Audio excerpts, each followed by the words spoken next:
महाराजा परीक्षित को ये कथा सुनाते हुए कहने लगे, राजन ध्यान दे करके सुनो, मैं सृष्टि के आदिकाल से इस कथा का प्रारंभ करता हूं और इसमें आपके जीवन का हर प्रश्न आपको मिलेगा। आपके अंदर जैसे ही कथा प्रवेश करेगी, आपके शरीर की व्यथा निकल करके बाहर भाग जाएगी। श्री सुखदेव जी महाराज कहने लगे, राजन जब प्रलय कालीन समय होता है तो इस पृथ्वी पर जल ही जल होता है।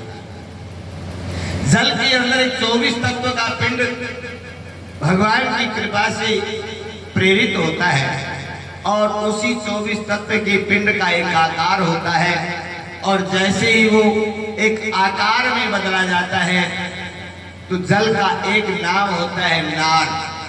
नार जल को कहा जाता है और जो जल से बाहर निकले उसको नारायण। जल से जो पैदा हो उसका नाम है नारायण। तो जल के ऊपर एक पिंड तैरने लगा 24 तत्व का, उसका नाम नारायण रखा गया और नारायण की नाभि से एक कमल की उत्पत्ति हुई और उस कमल के पुष्प से एक ब्रह्मा जी की उत्पत्ति हुई। ब्रह्मा जी ने जैसे ही इधर उधर देखा, ब्रह्मा जी के 4 मुख हो गए। देखा मैं कहां से आया हूं, क्या करना चाहिए।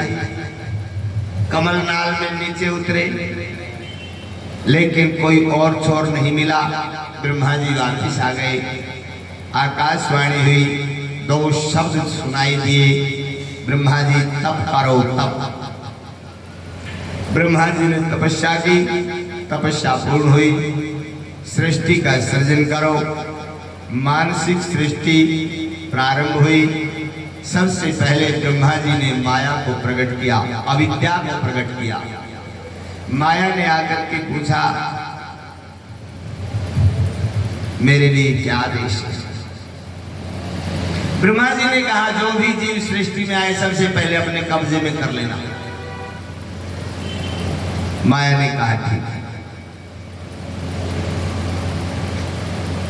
फिर ब्रह्मा जी की मानसिक सृष्टि से सनकादिक ऋषि सनक सनंदन सनातन और संत कुमार जैसे ही प्रकट हुए, ब्रह्मा जी ने आदेश दिया, जाओ सृष्टि का सृजन करो। सनकादिकों ने कहा, पिताजी हम तो भगवान का भजन करेंगे, सृष्टि का कार्य आप करते रहो, हम इस चक्कर में नहीं पड़ते।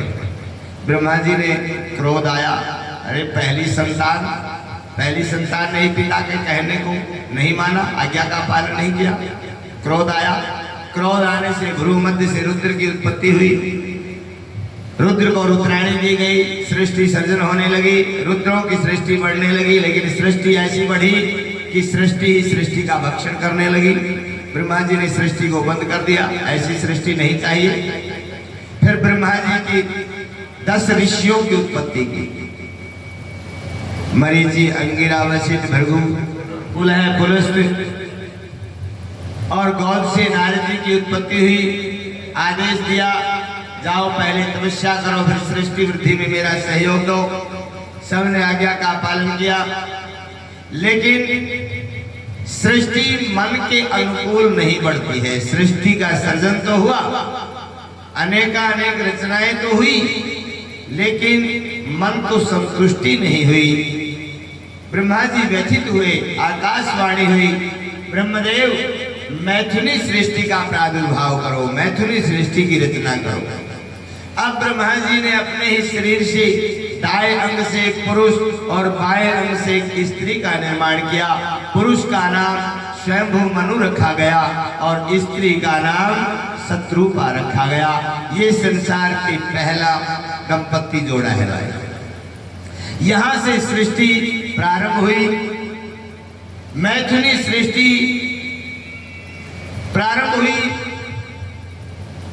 परिणाम में 5 संतानें हुई, 2 पुत्र और 3 कन्याएं।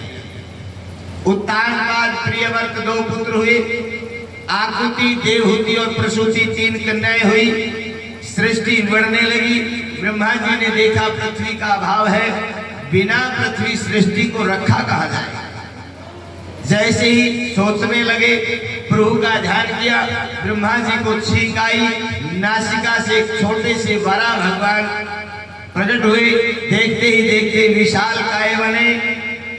ब्रह्मा जी ने प्रार्थना की, प्रभु पृथ्वी का अभाव है, पृथ्वी के बगैर सृष्टि को कहाँ रखें। वराह भगवान ने आश्वासन दिया, पृथ्वी को लाने के लिए जल में विलीन रसातल में जाकर के कीचड़ से पृथ्वी को निकाला और जैसे हिलाने लगे, उसी जल के अंदर हिरण्याक्ष नाम का एक राक्षस विचरण कर रहा था। और जैसे ही हिरण्याक्ष ने इधर उधर जल को उलीसते हुए देवऋषि नारद को देखा, नारद जी से कहने लगे, ओ तंबूरे वाले बाबा, रुको जरा, हाथों में खुजली हो रही है, दो हाथ कर ले। नारद जी ने देखा दुष्ट के सामने नहीं जाना चाहिए, दूर से ही नारायण नारायण दैत्यराज, मैं तो युद्ध करना जानता नहीं, मैं तो भजन करने वाला ब्राह्मण हूं। अरे मेरे हाथों में कुछ खुजली हो रही है, आओ इधर जरा, दो हाथ कर ले। नारद जी ने भगवान वराह की तरफ इशारा करते हुए कहा कि जाओ इधर, इधर तुम्हारी खुजली मिटेगी, वहां एक वीर जा रहा है। उस तरफ इशारा पा करके हिरण्याक्ष मनोवेग से तेजी से दौड़े। आगे देखा तो हिरण्याक्ष द्वारा छुपाई गई कीचड़ में पृथ्वी को ले जाते हुए क्रोध में आकर के, आवेश में आकर के जोर से चिल्लाया, ओ दुष्ट कौन है, हमारी पृथ्वी को चुरा कर जा रहा है, जरा ठहर।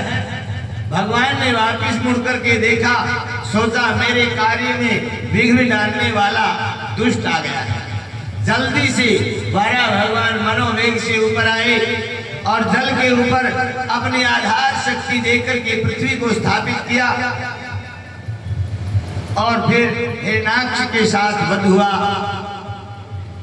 हिरण्याक्ष का काम तमाम किया गया, परम धाम को चले गए। इस प्रकार से वराह भगवान ने हिरण्याक्ष का वध किया। श्री